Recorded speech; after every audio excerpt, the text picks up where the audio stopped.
Hello दोस्तों, this is me Rituraj Singh. Welcome to another video of mine. As you all must be aware, the skill test for SSC Stenographer 2022 exam has been scheduled to be conducted in the span of 2 days falling on 15th and 16th February 2023, which implies that roughly a time of 2.5 months is left with us. तो ये video इसी बारे में है कि इन 2.5 महीनों में ऐसा क्या किया जा सकता है कि आपका स्किल टेस्ट जैसा आप सोचते हो वैसा हो।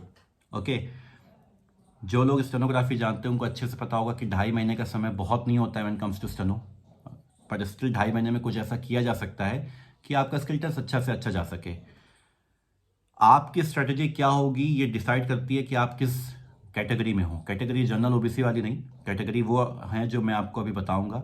ओके, हो सकता है आप एकदम नए हो इस फील्ड में, हो सकता है आपने ऑलरेडी स्किल टेस्ट दिया, हो सकता है आपकी स्टेनोग्राफी की प्रैक्टिस बहुत अच्छी हो सकता है आप ऑलरेडी स्किल टेस्ट क्लियर कर चुके हो पहले भी। तो इन सारी केसेस में आपकी स्ट्रेटजी क्या होनी चाहिए मैं डिस्कस करूंगा।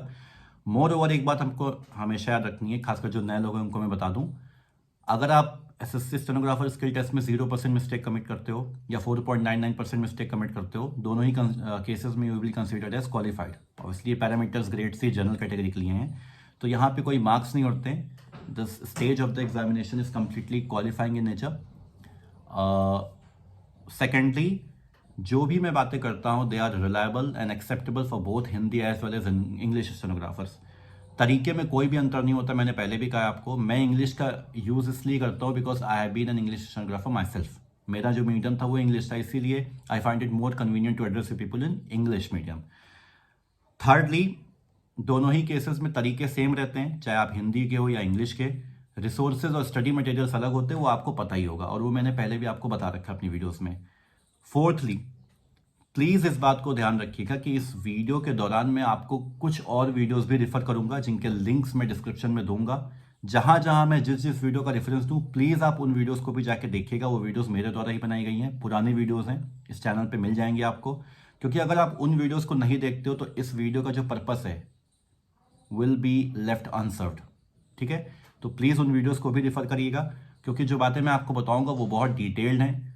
पॉसिबल नहीं है कि एक वीडियो में सब बातें बोल जाएं। अगर ऐसा बोलूं मैं, ऐसा करूं मैं, तो this video will go on for like 40-50 minutes, which is not feasible at all.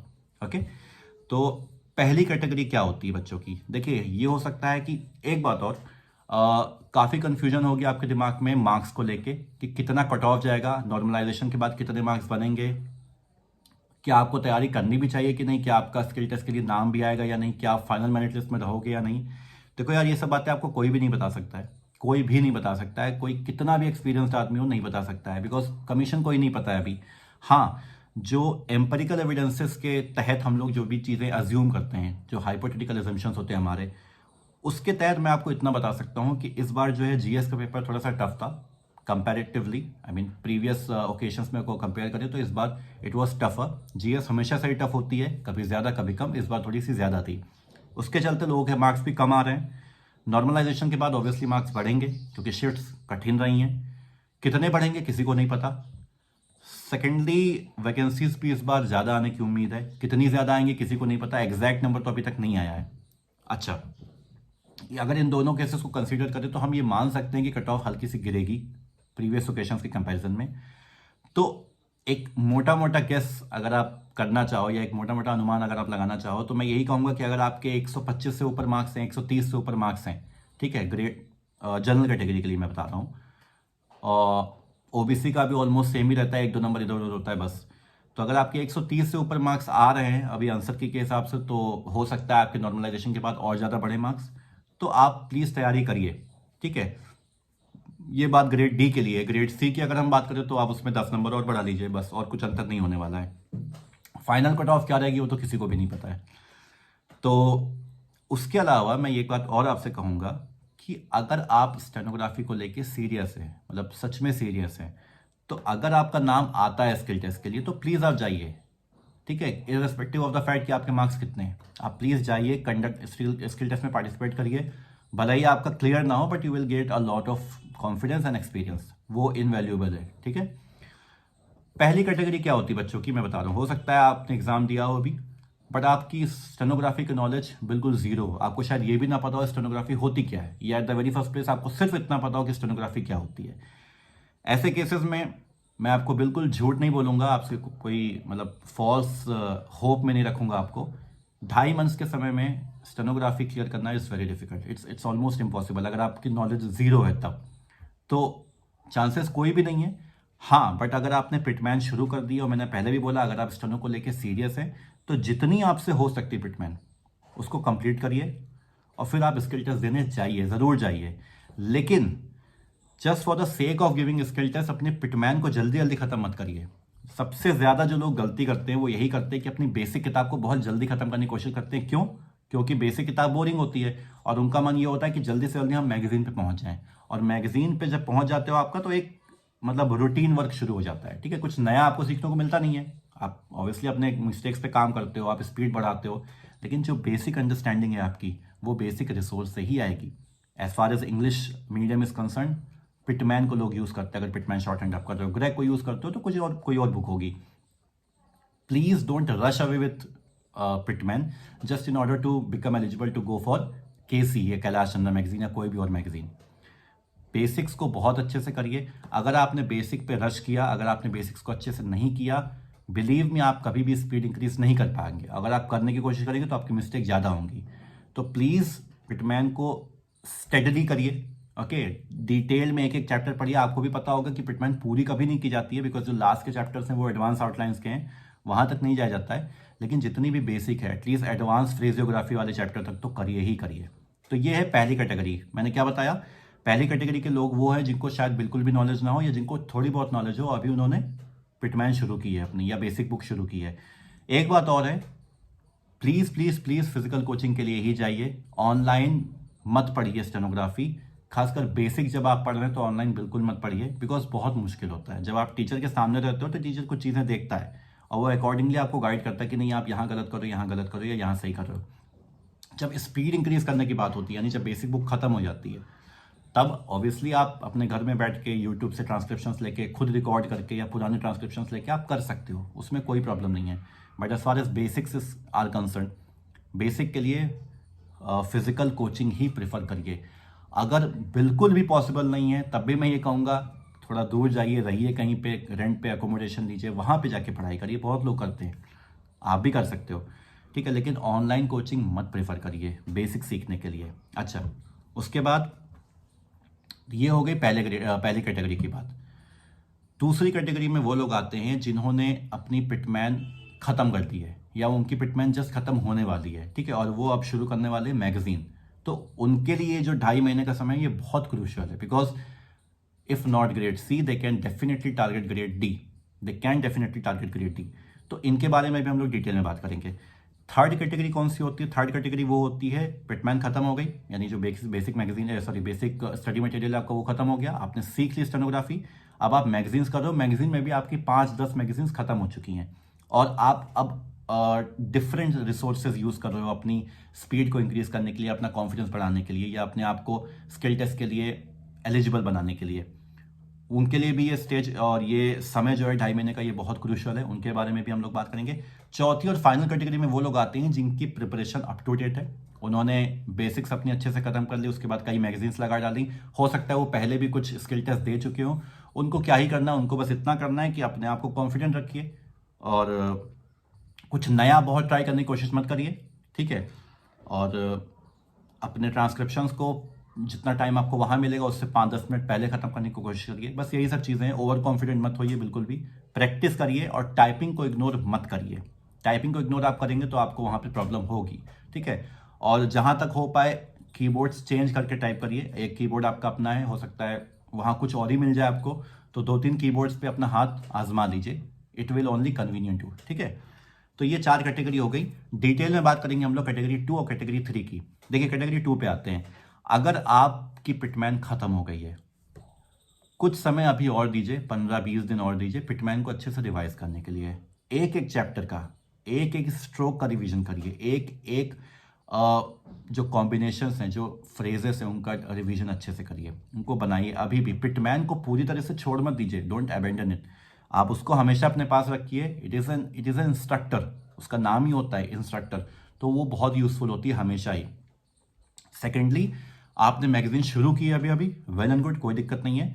Magazine के एक ट्रांसक्रिप्शन के भी आप कई सारे टुकड़े करिए। Don't go for one complete transcription in one complete go, don't do this. एक ट्रांसक्रिप्शन दीजिए, आप शुरू का ही कोई ले लीजिए। अगर आप मान लीजिए फर्स्ट मैगजीन कर रहे हैं, उसमें पहला ट्रांसक्रिप्शन कर रहे हैं, तो उसको भी आप तोड़िए, दो दो पैराग्राफ में तोड़िए। अगर आप सीन कर रहे हो तब भी तोड़िए, अनसीन करना शुरू किया तब भी तोड़िए उसको, और छोटे छोटे पैराग्राफ्स को कंप्लीट करिए। कंप्लीट करने का मतलब ये होता है कि आप की रिकॉर्डिंग सुनना। अगर आपको कहीं उतनी छोटी रिकॉर्डिंग नहीं मिल रही है तो आप अपनी आप से रिकॉर्ड कर सकते हो। आपको इतना आइडिया होगा ही कि आपकी इस बोलने की स्पीड क्या है, कितने समय में आप कितने वर्ड्स बोल रहे हो। आप अपने आप से रिकॉर्ड करो, उसको करो, ठीक है। फिर उसके बाद अच्छे से उसको लिखो। लिखने के बाद 1-2 मिनट बैठो, फिर उसको पढ़ो अच्छे से। उसके बाद मैच करो, कहाँ गलती आ रही है देखो। बीच का काम क्या रहेगा, टाइपिंग। टाइपिंग आप इग्नोर मत करो, ठीक है। आपको लग रहा होगा एक पैरा किया तो उसके लिए क्या टाइपिंग करनी, नहीं, बिल्कुल नहीं। एक पैरा किया है उसको भी करो। मेरा कहने का सिर्फ इतना मतलब है कि प्रोफेशनल अप्रोच रखो। जो आपको अल्टीमेटली एग्जाम में करना है वो अभी से करना शुरू करो। By the time exam will come, आपकी इतनी अच्छी प्रिपरेशन हो जाएगी, because you will get use to the things which you will be required to do ultimately in the exam. तो एक ट्रांसक्रिप्शन भी कर रहे हो, एक पैराग्राफ भी कर रहे हो, उसको टाइप करो। आपके घर में कंप्यूटर होगा, नहीं है कोई बात नहीं, मैनेज करो कहीं से, टाइप करो। जब आपकी थोड़ी थोड़ी प्रैक्टिस बढ़े तो आप फिर पूरा ट्रांसक्रिप्शन लेना शुरू कर दो। देखिए ये सारी बातें, और इसके अलावा अगर आपकी मिस्टेक्स ज़्यादा हो रही हैं, ठीक है, आपकी स्पीड नहीं बढ़ रही है और आप समय पे टाइप नहीं कर पा रहे हो, ये सारी बातें बहुत डीप हैं, बहुत कुछ है बताने के लिए। मैंने पहले भी आपको कहा था मैं एक वीडियो में ये सारी बातें नहीं बता सकता, और इन टॉपिक्स के लिए मैंने ऑलरेडी वीडियो बना रखी हैं, उनका लिंक मैं डिस्क्रिप्शन में दूंगा। आपसे रिक्वेस्ट है कि आप उन वीडियोस को जाके देखिए। अगर आप कैटेगरी सेकंड में फॉलो कर रहे हो, ठीक है, अगर आपने अभी अपनी पिटमैन खत्म की है, आप you are on the course of increasing speed, subsequently reducing your mistakes, subsequently typing the whole material in time, within time, ठीक है, और अ बिट बिफोर टाइम। मैं तो ये कहता हूँ कि अगर आपको वहाँ पे 40 मिनट मिल रहे हैं, आप 30 मिनट में करने की कोशिश करो, because then you will be left with 10 minutes. उन 10 मिनट में आप पूरा पढ़ सकते हो। बैक स्पेस अलाउड होती है एसएससी स्टेनोग्राफर में, कोई दिक्कत ही नहीं है, आप जहाँ चाहो वहाँ जाके करेक्शन कर सकते हो। शॉर्टकट कीज अलाउड नहीं होती, बट बैक स्पेस अलाउड होती है। तो प्लीज़ उन वीडियोज़ को रेफर करिएगा, उन वीडियोज़ को देखिएगा। थर्ड कैटेगरी की बात करते हैं। थर्ड कैटेगरी में कौन लोग आते हैं? थर्ड कैटेगरी मैंने ये कहा था कि उनकी 7-8 मैगजीन्स कवर हो चुकी हैं। देखिए, पिटमैन ख़त्म करने के बाद या बेसिक मैगजीन ख़त्म करने के, बेसिक बुक ख़त्म करने के बाद स्ट्रेट फॉरवर्डली आप मल्टीपल रिसोर्सेज की ओर मत चाहिए। When it comes to SSC stenographer, English की मैं जहाँ तक बात करूँ, Kailash Chandra is the Bhagavad Gita. Okay, तो you have to stick to it, you have to stick to it to the very last day of your preparation. आप उसके अलावा कुछ और रिसोर्सेज यूज कर सकते हो, no doubt about it, but आप ऐसा नहीं कर सकते कि Kailash Chandra is a bit easier in comparison to other things, तो इसलिए मैं कैलाश चंद्रा को छोड़ ही देता हूँ। बिकॉज अल्टीमेटली जो वहाँ पे मैटर आता है एसएससी में, it is a parliamentary matter. Okay, parliamentary के लिए बेस्ट सोर्स होता है कैलाश चंद्रा, बेस्ट रिसोर्स है। आप कैलाश चंद्रा, देखिए मैं अगर अपनी बात करूँ, to be very honest with you, मैंने कैलाश चंद्रा के अलावा और किसी मैगजीन को सीरियसली नहीं लिया कभी भी।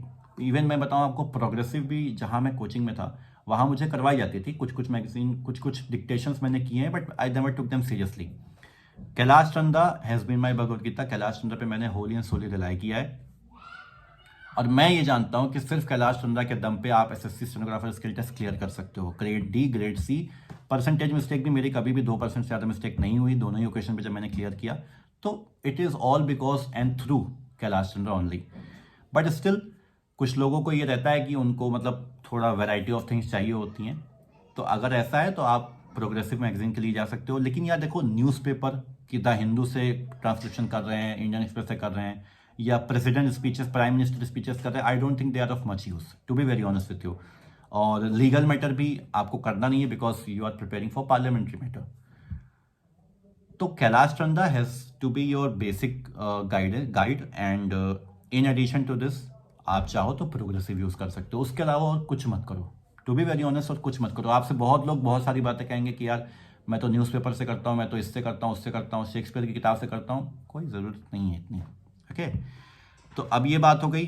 फिर थर्ड कैटेगरी वालों के लिए एक बहुत इंपॉर्टेंट बात ये है, आप, मुझे पता है अगर आप ग्रेड सी के लिए क्वालिफाई करते हो तो you will go for grade C skill test also, okay, और you will be serious for that also. देखिए, ग्रेड डी और ग्रेड सी में बहुत अंतर होता है। आपको लगता होगा ऐसा कि सिर्फ 20 वर्ड्स पर मिनट का ही डिफरेंस है, लेकिन बहुत अंतर होता है। अगर गवर्नमेंट ऑफ इंडिया एक ग्रेड के लिए 24, मतलब एक जॉब के लिए 2400 ग्रेड पे दे रही है और उस दूसरे के लिए 4200 4600 दे रही है, तो उसका कोई रीज़न होगा। वो सिर्फ मार्क्स का रीज़न ही नहीं है, स्किल टेस्ट में भी बहुत अंतर होता है। जब आप ग्रेड सी के लिए प्रिपेयर करो, और ग्रेड सी के लिए क्यों, ग्रेड डी वालों के लिए भी मैं बता रहा हूँ, आपका जो पढ़ाई का इन्वायरमेंट है, जो माहौल है, उसको जहाँ तक हो सके प्रोफेशनल रखो। प्रोफेशनल इन्वायरमेंट मतलब क्या है, आप अपने साथ हमेशा एक क्लॉक रखो, एक टाइमर रखो, ठीक है, स्टॉप वॉच या कुछ भी करो उसको, वो रखो। और जितना समय आपको वहाँ मिलेगा एग्ज़ाम में, जितने मिनट्स का ट्रांसक्रिप्शन होगा, आप उतने मिनट्स का ट्रांसक्रिप्शन करो, उस तरीके से करो जिस तरीके में आप एग्ज़ाम में करोगे। जहाँ टाइम पूरा हो जाए बंद करो। 4 से 5 मिनट एसएससी देती है, कई बार 7-8 मिनट भी दे देती है उसको रीड करने के लिए, उतने ही मिनट लो उसको रीड करने के लिए। फिर उसके बाद आपको 4-5 मिनट का गैप मिलता है, क्योंकि जब आप जहाँ पे आप लिखते हो ट्रांसक्रिप्शन, वहाँ से आपको कंप्यूटर में जाना होता है, जहाँ पे आपके कंप्यूटर्स रखे होते हैं, तो वहाँ पे जाने में, अरेंजमेंट करने में 4-5 मिनट का समय चला जाता है। अब ऐसे में ये तो होगा नहीं कि पढ़ते पढ़ते जा रहे हैं, ऐसा भी नहीं होगा। तो आपने एक बार पढ़ लिया, आपको पढ़ने का समय दिया गया, उसके बाद आप वहाँ जाओगे और फिर स्क्रीन ऑन हो जाती है, टाइम स्टॉप वॉच शुरू हो जाती है, आप टाइप करना शुरू कर देते हो। यही अप्रोच आप अपने घर पे भी रखो। जितना समय आपको वहाँ पे मिलेगा उतना ही, मैं मान सकता हूँ कि आपके पास वो सॉफ्टवेयर नहीं होगा कि आपका टाइमर एक कोने में चलता रहे, वो हो सकता है वो इन्वायरमेंट आपको ना मिले, but still you can simulate the environment as much as possible. Timer रखो, स्टॉप वॉच रखो, जो भी रखो, एक अलार्म क्लॉक सेट करो। जितना समय आपको वहाँ मिलेगा उससे 5 या 10 मिनट कम ही रखो, ठीक है। अगर मान लो 40 मिनट का समय आपको वहाँ मिल रहा है तो 30 मिनट में करने की कोशिश करो। क्या होगा, छूटेंगे, but at least at the end of the day you will be content कि हाँ यार मैंने 30 मिनट में भी इतना कर लिया, तो 40 मिनट में तो ऑब्वियसली मैं बहुत ज़्यादा कर सकता हूँ। और मोर ओवर आपको समय भी तो चाहिए उसको रिवाइज करने के लिए पूरा, क्योंकि बहुत सिली मिस्टेक्स होती हैं, उनको भी आप सुधारोगे, ठीक है, उनको अमेंड करोगे, उसके लिए भी आपको समय चाहिए। एक चीज़ और देखिए, जब आप टाइप करो अपना मटेरियल, ठीक है, तो एक बड़ी अच्छी अप्रोच ये होती है कि एक रूलर या फिर कॉपी वगैरह कुछ हो, उसको आप अपने स्टेनो पैड पे रख लो। स्टेनो पैड पे कहाँ रख लो, जो आपने लिखा है ना उन लाइंस के ऊपर रख लो, और जब एक लाइन आप टाइप करो उसको कवर कर दो। क्योंकि ऐसे में क्या होता है, कई बार हम लोग लाइन स्किप कर जाते हैं पूरी, और आपको पता है कि स्टेनोग्राफी के पैसेज में अगर आपने एक लाइन स्किप कर दी तो कम से कम 12-15 वर्ड्स तो गए और फिर आपका स्किल टेस्ट हो गया। रूलर रखो, उसको कवर करो, जितना होता जाए उसको कवर करते जाओ, तो आपको वही चीज़ें दिखेंगी जो आपको टाइप करनी है। ये एक छोटा सा हैक है, ठीक है, ये आप जब प्रैक्टिस करोगे तो आपको भी समझ में आएगा क्यों इंपॉर्टेंट है। दूसरी बात ये है कि जो वीडियोस में अभी रेफरेंस जिनका दिया है मैंने पहले भी, वो कैटेगरी 3 के लिए भी बहुत इंपॉर्टेंट है, ठीक है, तो प्लीज़ आप लोग भी उनको देखिएगा, उन वीडियोस को देखिएगा। लास्टली, जब आप टाइप करते हो, ठीक है, तो जो मिस्टेक आपको दिख रही है उनको लास्ट में सुधारने के लिए मत रखो, उसी समय एट द वेरी मोमेंट आप उसको अमेंड करो, क्योंकि लास्ट में इतना समय नहीं मिलता है आपको। लास्ट में अगर आप 4-5 मिनट पहले कर भी लेते हो तो आप पढ़ने में बहुत टाइम जाएगा। अगर ग्रेड सी का मटेरियल सोचिए 1000 वर्ड है, ग्रेड डी का है तो सोचो 800 वर्ड है, तो पढ़ने में भी काफ़ी समय जाएगा। तो जो गलती हो रही है वहीं पे उसको सुधारो। तो ये सारी बातें मैंने पहले भी आपसे कहा था, बहुत डिटेल में मैं नहीं बता सकता इस वीडियो में। देखिए, आप अभी वीडियो 20 मिनट की हो गई। जो वीडियोस का मैं रेफरेंस दे रहा हूँ प्लीज़ उनको जाके देखिएगा, क्योंकि उन वीडियोस को अगर नहीं देखते हो आप तो ये वीडियो इज़ इनकम्प्लीट। ओके, साथ ही साथ मैं I will try my best कि जैसे जैसे डेट्स करीब आती हैं मैं और वीडियोस अपलोड करूँ स्पेसिफिकली फॉर ईच ग्रेड, ठीक है, ईच कैटेगरी मैं करूँगा, डेफिनेटली करूँगा। कैटेगरी 1, कैटेगरी 2, कैटेगरी 3, कैटेगरी 4, जैसे कि मैंने 4 कैटेगरीज बताई आपको, सबके लिए एक वीडियो अपलोड करूँगा। बट एज ऑफ नाउ इस वीडियो को आप ध्यान से समझिए, जो मैंने वीडियोज़ का रेफरेंस दिया, जिनको मैं इस वीडियो के डिस्क्रिप्शन में डालूंगा, उन वीडियोस को भी आप देखिए, आपको काफ़ी कुछ चीज़ें समझ में आएंगी। ओके, तो with this word I would like to wrap up. Please अपनी प्रैक्टिस करते रहिए, लास्ट मोमेंट के लिए सब कुछ मत रखिए। मार्क्स को देखिए बहुत चिंता मत करिए, जो चीज़ें डिफिकल्ट थी वो सिर्फ आपके लिए नहीं, जो सबके लिए थी, तो जो होगा वो सबके लिए होगा, सबके साथ होगा।